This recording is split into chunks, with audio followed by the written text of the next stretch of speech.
taking a look at how to actually become a machine learning engineer, machine learning researcher, or data scientist, and then briefly kind of talk about the differences between them. But I really wanted to make this video to focus on, you're somebody who's deciding to become, shift from maybe a different field, and you see these kind of words. We're going to take a look at, how each of these sort of positions differ, and really what you should be learning if this is your goal to become one of these positions. What specific things you should be learning, maybe what things are not as important.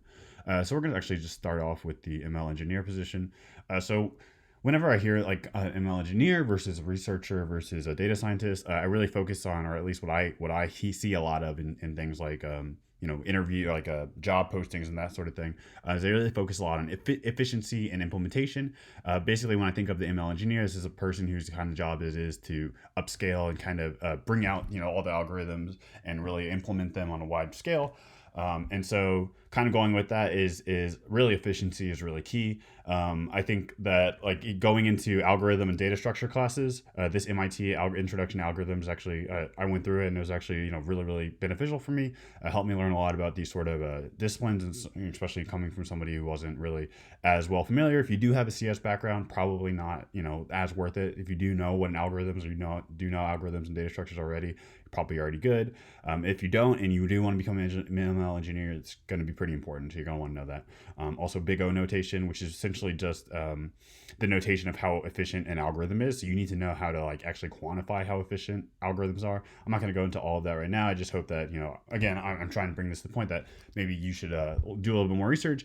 There's a lot of different resources for these. You can just look up YouTube, learn algorithms, learn data structures. Another really good resource for actually, especially for getting a job, is this book, Cracking the Coding Interview. You can get the third edition online for free for PDF if you just search for Cracking the Coding Interview third edition PDF.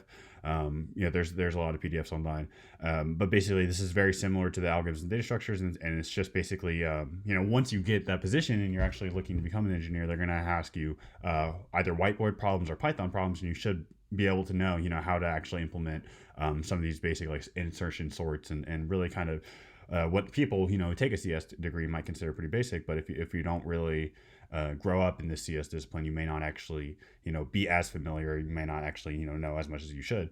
And finally, I think another really good resource, especially for ML engineers specifically, but really for all of the disciplines I talk about, is this LeetCode or HackerRank.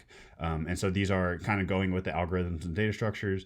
You definitely want to look into how to actually code efficiently. And if I give you like a little small problem, how would you actually be able to code that? And so if you notice that none of these are really actually referring to like machine learning specifically, I think that these are all kind of like the underlying very basic principles you would need to know to build off of. Not only would you need to know a lot of the algorithms, like how maybe a CNN would work or an RNN would work or whatever, but you should also know how to implement those very efficiently and that sort of thing. So that's really important. And so we're gonna just take a look at. I just pulled some of these different job postings from different for looking for ML engineer, and we see a lot of implementing and performance tuning, taking models and implementing them as part of a pipeline, and requiring some platform implementation experiment. So I'll say that I don't really consider myself a very strong ML engineer. It's not really my strong set, and I kind of realized that. I'm glad that I've kind of had some exposure to these disciplines, so I can really figure out what I want to do and what I don't want to do. But yeah, I think this can be very interesting, very profitable for the right person. It's just not necessarily exactly what I want to study.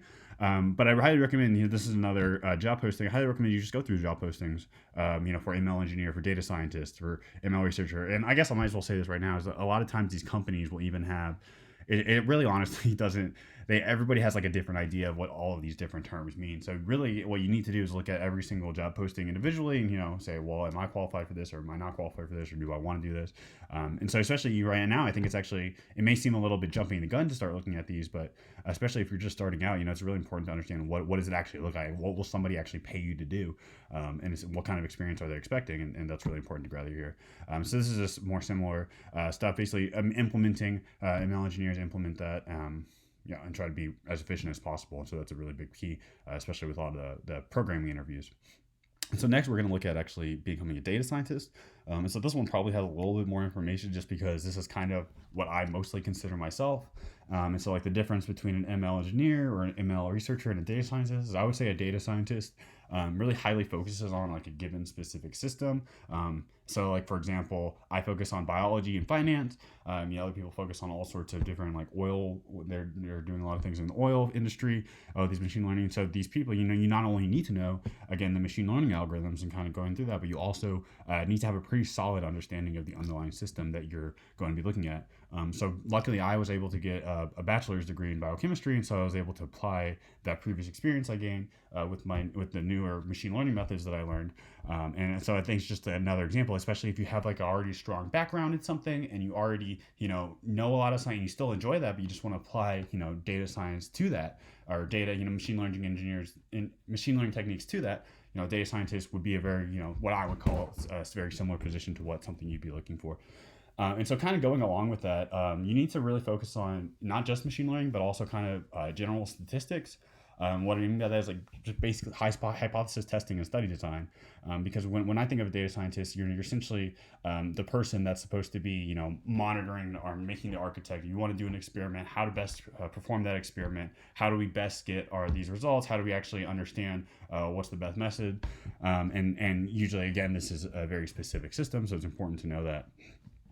When kind of with the very specific system, there's a lot of different, like every single different biology or finance or whatever you're going to do is going to have its very own specialized tools, their special support, their newest machine learning algorithms that probably came out yesterday. And so you're going to need to be reading the research on those specific fields. A good place is this Papers with Code. If you just go to paperswithcode.com and you browse the state of the art, there's all sorts of different ones. Like, for example, this is medical image segmentation. So let's say you were a radiologist, or you're interested in diagnosing radiology images. There's a lot of different, you kind of go to Papers with Code, you click on these, you read the papers that they're going through, these benchmarks, you see how they perform, you kind of read their methods, and that's really important because, again, as a data scientist, you're doing a very specific, at least in my head, you're involved in a very specific system, whether that's biology or finance or whatever, and you're really trying to apply those machine learning models and data science models you learned to that system. And so it's really, again, important to just be on top of whatever they're doing in that specific field. So kind of some other resources that are very important, I think, is, just go through specific projects and tutorials in that domain. Like, for example, this is just one I took this online free class from Stanford, CS224 Natural Language Processing. Highly recommend if you're interested in doing any kind of natural language processing. But again, if you're not, then it's probably a waste of your time because you don't want to necessarily take that. But you should be looking for very specific classes that are related to the field of interest. Casella and Berger's, I just think one of the best statistics books around. You can probably find a free one online. Just search for Casella and Berger Statistical Inference PDF. I actually haven't gone through this Coursera epidemiology course on study design, but I do think it might be actually pretty useful. I think epidemiology is like a very good study as somebody if you're trying to become a data scientist, just because to me it's like the study of trying to design studies. It's all about study design, all about hypothesis testing, and really a lot of the sort of experiments that you're going to be doing are going to be constrained by things like you can't just randomly experiment on people. You have to do observational studies, and a lot of these sort of principles have been thought about already in epidemiology. And I think that especially if you're coming from like a brand new standpoint, and especially if you're interested in medicine or biology, epidemiology is a really good, specifically the study design aspects in epidemiology are really good for understanding, kind of really becoming a data scientist in a way, to be able to apply that to all sorts of different problems, not just medical problems. So this is just an interview or a job posting for the data science position.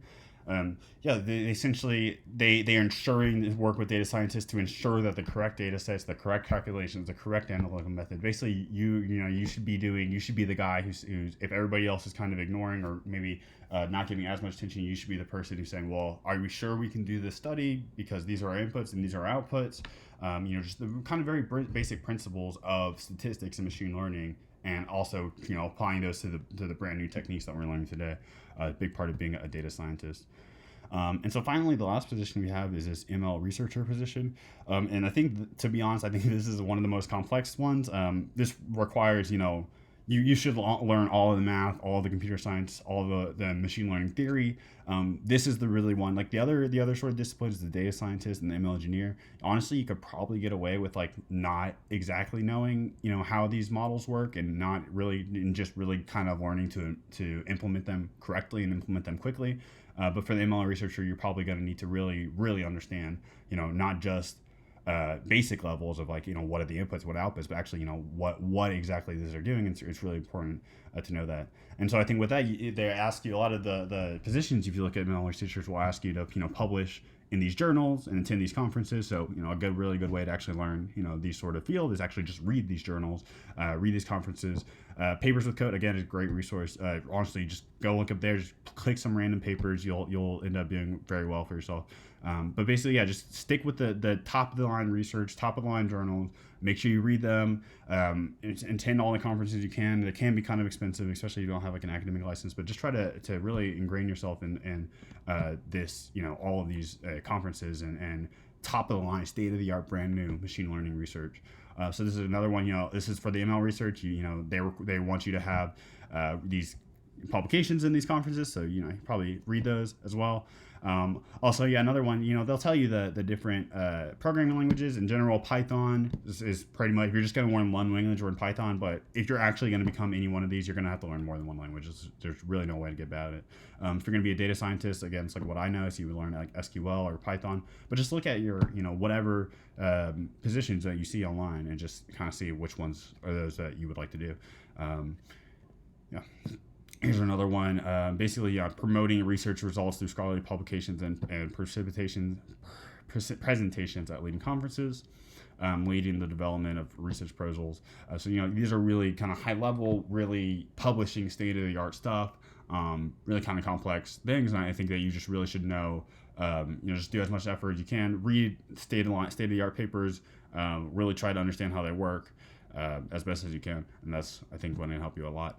I think just for all fields and resources, if you're just starting out, I highly recommend starting. You should have at least a fundamental idea of linear algebra, calculus, and statistics. I think most important things to really know. So linear algebra, this invertible matrix theorem. So the theorem in itself, in my opinion, is not that important, although a lot of math people might be fighting me for saying that. But what I think is important when you look at the IVT or IMT, basically, it has all the notation. If you can understand every single line of this theorem, you can understand what it means to be a pivot point. You can understand what it means to be an inverse. You understand basic algebraic manipulations of like matrix equations and matrix representations of equations. I think that's what you need to know from linear algebra. So I highly recommend looking at the invertible matrix theorem, even if you don't the actual what it means to be an invertible matrix is not as important as it means like what do all those little tiny terms mean essentially. And so once you figure out how to represent equations in terms of matrices, it becomes a lot easier to actually solve those, and that's really the fundamental basis of a lot of machine learning techniques. For calculus, you should really have a basic idea of derivation and integration. I'm not going to go too much into this because I think there's a lot of resources on it, but you should at least, I highly recommend, if you haven't taken like a Cal 1 or Cal 2 class, at least figure out how to take those, whether it's online, whether you're just going to read through the book. I don't think you have to actually pay anybody for it to learn any of this stuff. But I think that, there's a lot of resources for these. You should really just focus on, you should know what a derivative is, you should know what an integral is. And finally, for statistics, I think you should highly take a look at maximum likelihood estimation, and as we were talking about before, especially if you're interested in data science, hypothesis testing and study design. And again, these are all things that you can look up on your own, but I think that it's really important, at least for statistics, to recognize that, how we actually determine parameters. If we have a given model, how do we actually determine the best model for that? Because that's like a lot of basis of training these neural networks. And so I think if any of these terms kind of feel unfamiliar, you should go look up, really be sure to kind of look those up and see what else you can do with that. I think this is a really good book too, especially for getting started. Machine Learning is just Deep Learning by Goodfellow et al. It's free online. You can just look for it. Really good book. Ian Goodfellow is a very, very famous and very good machine learning computer scientist. So he's a lot of credibility, and I think the book is actually pretty good too. And finally, of course, check out my YouTube, because I got plenty of other videos going over, especially data scientists for biology and finance. And so the final thing I'll say is, I'll talk about Kaggle a little bit. So you notice I didn't really mention Kaggle. A lot of people like to mention Kaggle. I'm just going to kind of be a little bit negative. I think it can be good. I think you can get a decent amount of resources, but it does feel very artificial. And it's like, what I mean by that is you're given essentially a very clean data set, and you're given a very clean task, and you're given everything is just kind of sterile, right? And that's not really how the real world works. And so I think a lot of the learning comes from struggling with non-perfect data, with things that haven't been proven to work well. trying to figure out how to do those things. So I think a lot of you're kind of shooting yourself in the foot when you just go to Kaggle data set and you try to just solve whatever problem they're trying to get you to solve. It's just not that's not typically how your workflow is going to go. Usually you'll just have a very messy data set or something like that, or you'll have to make your own data set. And so that can be a little bit different. And also, kind of in my opinion, it can be kind of boring. I don't know. Maybe it's just me. I don't like to do the same thing everybody else is doing, so it's not as fun. In this respect, I think I highly recommend you kind of curate your own project. So there's a lot of publicly available data sources. NCBI is a great source for all kinds of bioinformatics data. Yahoo Finance, all kinds of finance data. You can get social media data from PushShift.io on Reddit. You can get Twitter data, all sorts of different data sets. So and benchmark data sets if you want to do classification of images. CFR10 again, Papers with Code has a lot of great benchmark data sets. You can create your own tool. So yeah, I think that's it. Feel free to ask me anything else and ask me anything in comments or on my Discord. Thanks. Have a good one.